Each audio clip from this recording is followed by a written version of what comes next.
अस्सलामु अलैकुम वरहमतुल्लाहि वबरकातुह। मोहतरम भाइयों, बुज़ुर्गों, दोस्तों,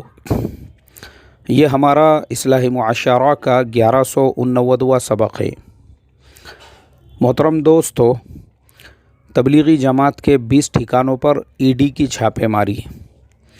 ये ख़बरें जो है हमारे मीडिया चैनलों के ऊपर जिस तरीक़े से हाईलाइट की गई,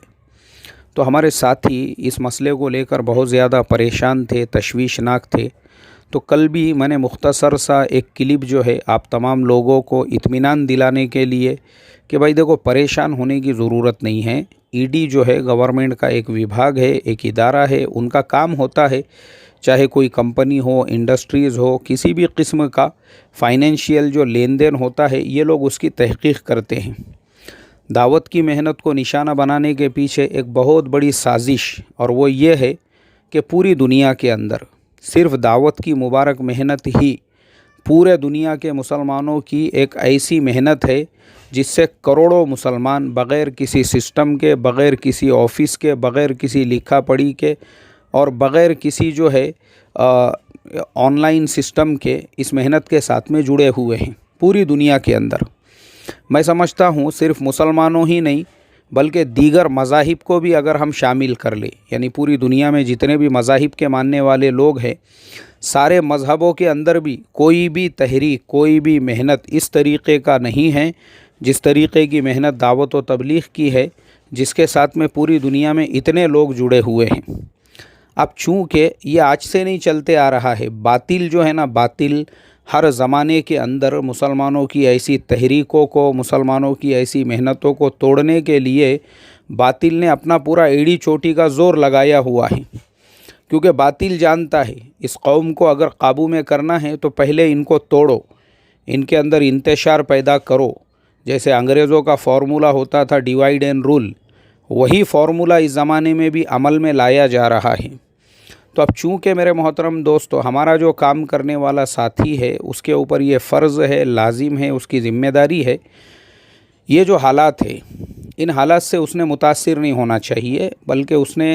इन हालात को अल्लाह तबारक व तआला की तरफ से वैसा ही इम्तिहान समझना चाहिए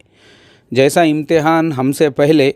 अल्लाह वालों के साथ, बुज़ुर्गान दीन के साथ, सहाबा इकराम के साथ, यहाँ तक कि अम्बिया अलैहिमुस्सलातु वस्सलाम भी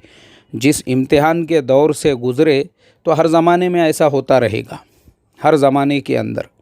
तकलीफ़ें आएंगी, मुसीबतें आएंगी, हालात आएंगे, परेशानियाँ आएगी, लेकिन असली जो दाई है वो इन हालात से डगमगाता नहीं है बल्कि इस्तिक़ामत के साथ में जमा हुआ होता है। और मैं आपको कारगुज़ारी सुनाता हूँ। हालांकि ये कारगुज़ारी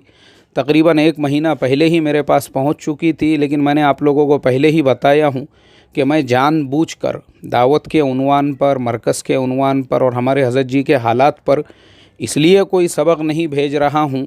ताकि एक सुई के साथ में जो काम चल रहे हैं वो चलते रहे, ना किसी किस्म का उसमें हमारे बड़े तो मना फरमाते हैं ना ये सब चीज़ों से। तो इसके लिए हम जानबूझकर हमने सोचे जब तक हालात जो है साजगार नहीं होंगे उस वक्त तक इस उन्वान पे कुछ बोलना भी नहीं है। तो 1 महीना पहले ही मुझे ये कारगुज़ारी पहुंची थी,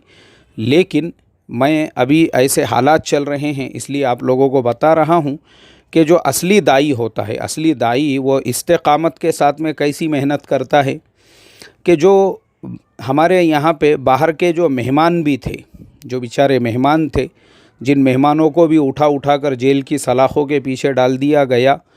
तो देखो दाई कैसा मुस्तकीम होता है, यानी साबित कदम होता है कि वो मेहमान जो बाहर मुल्कों के, जिनके घरों पे कैसे कैसे वो जो है आराम से रहने वाले, सुकून से रहने वाले, जिनके खाने कैसे होंगे, जिनका रहना कैसा होगा, जिनके घरों के ऊपर जो है वो किस तरीक़े से ज़िंदगियाँ गुजारते थे, वैसे लोगों को हमारे यहाँ पे जेल की सलाखों के पीछे जब रखा गया तो रमज़ान का मुबारक महीना, और उस महीने के अंदर सहर में और इफ्तार में बेचारों को बहुत ज़्यादा तकलीफ़ें हुई,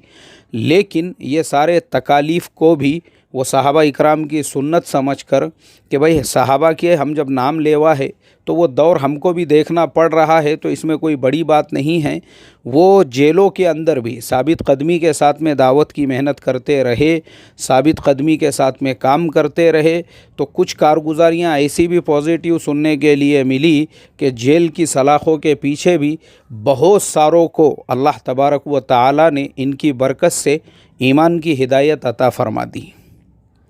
اللہ اکبر میرے محترم دوستو، تو دائی ایسا ہوتا ہے، ڈگمگاتا نہیں وہ، اگر جیل کی سلاخوں کے پیچھے بھی وہ دائی گیا تو اس نے اس کو نعمت سمجھا کہ حضرت یوسف علیہ السلام بھی جب جیل کی سلاخوں کے پیچھے گئے تو سب سے پہلا کام انہوں نے دعوت والا ہی کیا، کہ لوگ ان کے پاس آتے تھے تو انہوں نے ان کو یہی کہا کہ دیکھو میں دائی ہوں، اور اسی دائی خاندان سے میرا تعلق ہے، میرے والد صاحب دائی تھے، میرے دادا بھی دائی تھے، میرے پردادا حضرت ابراہیم علیہ السلام بھی جو ہے وہ بھی دائی تھے۔ تو دعوت دی آپ نے، ایمان کی، اور اس کے بعد لوگوں سے دوسرے مسئلوں پہ بات کی، یعنی ان کو خواب کی تعبیر بتلائی۔ تو یہ بھی جو ہمارے مہمان ہیں جیل کی سلاخوں کے پیچھے گئے، وہاں پہ بھی انہوں نے دعوت کے عمل کو جاری رکھا، اور وہاں پہ بھی جو ہے ہدایت کے چراغ جلاتے رہیں، اور وہاں پہ بھی لوگوں کے یعنی یہ ایمان میں آنے کا ذریعہ بنے۔ اور میں تو یہ سمجھتا ہوں وہ سارے لوگوں کے مقدر میں ہدایت لکھی ہوئی تھی، ان کے ذریعے سے لکھی ہوئی تھی، اس لیے اللہ نے ان کو وہاں پہ پہنچایا تاکہ ان سب لوگوں کو ہدایت مل سکے۔ تو یہ نظام ہے اللہ تعالیٰ کا۔ تو اس کے لیے میرے محترم دوستو، چونکہ اتنی بڑی یہ محنت ہے، اب یہ محنت کے پیچھے پوری دنیا کا باطل لگا ہوا ہے، صرف یہاں کا باطل ہی نہیں، پوری دنیا کا، پوری دنیا کے اندر جو ہے سب کی نظریں ہیں اس محنت کے اوپر، کیونکہ یہی تو وہ محنت ہے، یہی تو وہ محنت ہے جس کے ذریعے سے اللہ کے نبی کی وہ بات جو ہے حق ہونے والی ہے، مستقبل میں ہم زندہ رہیں گے نہیں رہیں گے، لیکن فرمایا تھا کہ بیٹی فاطمہ ایک وقت ایسا آئے گا دنیا کے ہر کچے اور پکے مکان میں تیرے والد کا لایا ہوا یہ دین پہنچ کر رہے گا۔ تو وہ بات کو حق ہونا ہے، اور اس بات کو حق کرنے کے لیے اللہ نے اس محنت کو قبول فرمایا ہے، اور اسی کے ذریعے سے اللہ تعالیٰ دنیا کے چپے چپے میں، دنیا کے گوشے گوشے میں جو ہے نا، وہ اللہ کے دین کو پہنچا کر رہے گا، ایمان کی محنت کو پہنچا کر رہے گا۔ ایک ایک گھر میں، کچے پکے مکان میں ایمان کو پہنچنا ہے، اور وہ اسی محنت کے ذریعے سے پہنچے گا۔ تو اب کیا ہے، باطل کی جو نظریں ہیں وہ اس محنت پہ، اس کو کیسے ٹارگٹ کیا جائے، اس کو کیسے جو ہے کیپچر کیا جائے۔ تو اس لیے میرے محترم دوستو، حالات آتے رہیں گے، اور اس سے بھی زیادہ بدتر حالات ہمارے بڑے، ہمارے اکابر، ہمارے جو پرانے کام کرنے والے لوگ گزرے ہیں وہ دیکھ چکے ہیں۔ ملکوں میں کیسے کیسے حالات لوگوں نے دیکھے، ہمارے اپنے ملک میں نے ابھی 2 دن پہلے ہی ملک کے آزادی کے وقت میں کس طریقے سے روزانہ مرکز نظام الدین میں آ کر جو ہے پوری کا پوری آرمی آتی تھی۔ حضرت شیخ زکریا رحمۃ اللہ علیہ نے اپنی آپ بیتی میں ساری باتیں لکھی ہے۔ تو بہرحال میرے محترم دوستو، آخر میں اب جو کہنے والی بات کہہ رہا ہوں، یعنی جو بات مجھے کہنا تھا وہ یہ ہے کہ ان حالات کے اندر بھی میں یہ دیکھ رہا ہوں کہ جہاں باطل ہماری رگیں کاٹنے میں اور ہماری جڑیں کھوکھلی کرنے میں لگا ہوا ہے، وہیں پہ کچھ ہمارے اپنے بھی ایسے ہیں جو یہ سارے حالات کے اندر بھی کوئی حضرت جی مولانا سعد صاحب کی ذات کو نشانہ بنا رہا ہے، تو کوئی مرکز نظام الدین کے اوپر کیچڑ اچھالنے میں لگا ہوا ہے، تو کوئی ہمارے اپنوں کو ہی برا بھلا کہنے میں لگا ہوا ہے۔ تو مجھے بڑا افسوس ہوا یہ سب باتیں سن کر۔ کوئی حضرت جی مولانا سعد صاحب، یعنی ہمارے اپنوں میں ہی اگر ایسا انتشار رہے گا تو میرے محترم دوستو، مجھے آپ بتائیے، ہم لوگوں میں شعور جو جسے کہتے ہیں نا، شعور، میچورٹی، وہ ہماری قوم میں کیوں نہیں ہوں گی؟ اور میں آپ کو بتاتا ہوں، ہمارے کمپیریزن میں اگر آپ دیکھو باطل طاقتوں میں کتنا شعور ہے، ان میں آپس میں کتنا جوڑ ہے، ان میں آپس میں میچورٹی، یعنی ان میں اتنی سمجھ ہے کہ کن مسئلوں کے اندر ہم نے ایک دوسرے کے سے اختلاف کرنا چاہیے اور کن مسئلوں میں نہیں کرنا چاہیے۔ ابھی میں آپ کو صاف لفظوں میں بتاتا ہوں، کیونکہ مجھے جو ہے نا ایسی گھما پھرا کے بات کرنے کی عادت نہیں ہے۔ میں ابھی آپ کو صاف لفظوں میں بتاتا ہوں کہ جس وقت بابری مسجد کو شہید کیا گیا تھا، 1992 کا جو زمانہ تھا، 6 دسمبر کا، اس وقت میں ہم نے یہ حالات دیکھے تھے کہ جن لوگوں نے बाबरी मस्जिद के शहादत का मिशन पूरे मुल्क में चलाया था, रथ यात्रा निकाली थी और उसके लिए जगह जगह पे उन्होंने जो है लोगों को जमा किया था पूरे देश के अंदर। उसमें सबसे पहले नंबर पर थे लाल कृष्ण एडवाणी, उनके साथ में थे मुरली मनोहर जोशी, उनके साथ में थी उमा भारती, उनके साथ में जो है जितने भी लोग उस ज़माने के अंदर थे। अब मैं आपको बताऊं, अब जो राम मंदिर की बुनियाद रखी गई अभी पिछले हफ्ते, अभी थोड़े दिन पहले, ये सारे लोगों में से किसी एक आदमी का भी उसके अंदर नाम नहीं था, कोई भी किसी का भी उसमें नाम नहीं था। लेकिन आपको इस वाक़ये से ये सबक लेना है कि ना लाल कृष्ण एडवाणी ने मीडिया में आकर जो है किसी को बुरा भला कहा और ये कहा कि क्रेडिट तो मुझे मिलना चाहिए था क्योंकि पूरा काम तो मैंने किया था। ना मुरली मनोहर जोशी ने किसी मीडिया चैनल के सामने आकर ये कहा, ना ही उमा भारती ने किसी चैनल के सामने आकर ये कहा या उन्होंने जो है अपने पार्टी की खिलाफ वर्जी की। क्यों? क्योंकि इन लोगों में ये समझदारी, ये मैच्योरिटी, ये अंडरस्टैंडिंग है, इसीलिए आज वो इस पूरे मुल्क के अंदर हुकूमत कर रहे हैं। इसीलिए मुल्क के आधे से ज़्यादा स्टेट्स के ऊपर उनकी गवर्नमेंट चल रही है। क्यों? क्योंकि उनमें वो लेवल है मैच्योरिटी का, अंडरस्टैंडिंग का, जो आज के जुब्बे पहनने वाले मुसलमानों में भी नहीं है। किसी से अगर ज़र्रा बराबर भी मिजाज नहीं मिल रहा है, फ़ौरन उसकी मुखालिफत करेंगे, बुराइयां करेंगे, उसकी जड़ें खोखली करने के लिए इतनी ऐसी नीच हरकतें करेंगे कि शैतान को भी अपना मुंह छुपाना पड़ेगा। वो बोलेंगे साला मेरे भी बाप दिख रहे ये लोग, तो इतनी ख़तरनाक पॉलिटिक्स तो मुझे भी नहीं आती है। ये जुब्बा पोशों को जितनी ख़तरनाक पॉलिटिक्स आती है, और ये जुब्बा पोश ही एक दूसरे की जड़ें काटने में कैसे लगे हुए हैं। क्योंकि मैच्योरिटी नहीं है हमारे अंदर, समझदारी ही नहीं है कि ऐसे हालात के अंदर लोग मज़ामीन चला रहे हैं हज़रत जी मौलाना साद साहब के ख़िलाफ़, मरकज़ निज़ामुद्दीन के ख़िलाफ़। अभी मैंने कल जो मुख्तसर सा क्लिप अपने चैनल पे अपलोड किया, अभी देखो मैं आपको एक कमेंट जो है स्क्रीन पे ला रहा हूँ, आप पढ़ो वो कमेंट, उसमें क्या लिखा हुआ है। और जिन्होंने ये कमेंट किया हुआ है वो कोई नौजवान छोकरा नहीं है, वो लड़का नहीं है, वो अच्छा खासा उम्र रसीदा आदमी। मैं उस इंसान को जानता हूँ, 60 साल से ऊपर उसकी उम्र है, और देखिए उसने जो है क्या कमेंट किया हुआ है।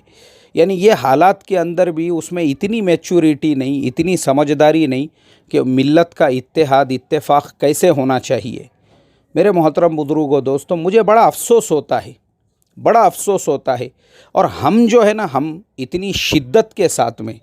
उम्मत को मरकज़ से जोड़ने की, या हज़रत जी मौलाना साद साहब से जोड़ने की, या दावत की मेहनत से जोड़ने की जो बात कर रहे हैं,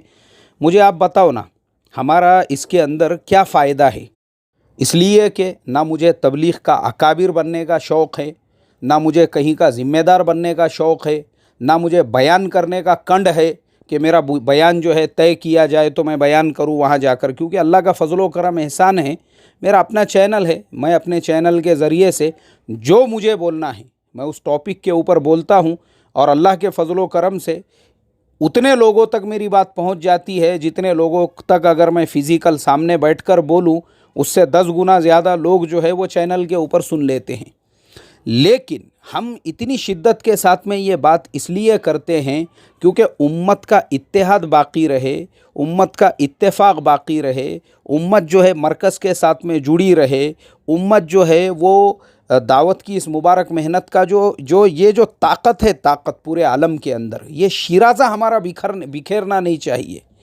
भले हमारे कुछ इख्तिलाफ़ात जो है अपने नज़रियात के हो, अपने ख़यालात के हो, वो सहाबा इकराम के ज़माने से चलते आ रहे हैं, लेकिन हमारे अंदर ये समझदारी ज़रूरी है कि भाई ऐसे हालात के अंदर हमारी वो ताकत, वो मेहनत, जिस मेहनत के ज़रिए से अल्लाह तबारक व तआला की ज़ात से हम ये उम्मीद कर सकते हैं कि पूरे आलम के अंदर अल्लाह के नबी की वो जो हदीस और वो जो बशारत है वो अगर पूरी हो सकती है तो इसी मेहनत के ज़रिए से, तो फिर हम इस मेहनत के साथ इत्तेहाद, इत्तेफाक के साथ में जुड़े क्यों नहीं रह सकते। ये मैच्योरिटी आज के मुसलमानों में नहीं है, ये समझदारी मुसलमानों में नहीं है, इस बात का शुऊर ही नहीं है कौम को कि इत्तेहाद व इत्तेफाक कितना ज़रूरी है। लोग अपने छोटे छोटे इख्तिलाफ़ात को लेकर, छोटी छोटी बातों का जो इख्तिलाफ़ है, और वही मैंने आपको बताया हूँ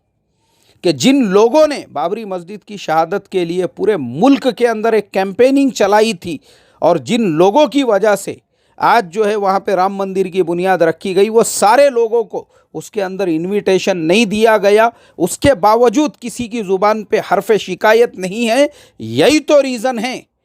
یہی تو وجہ ہے ان لوگوں کے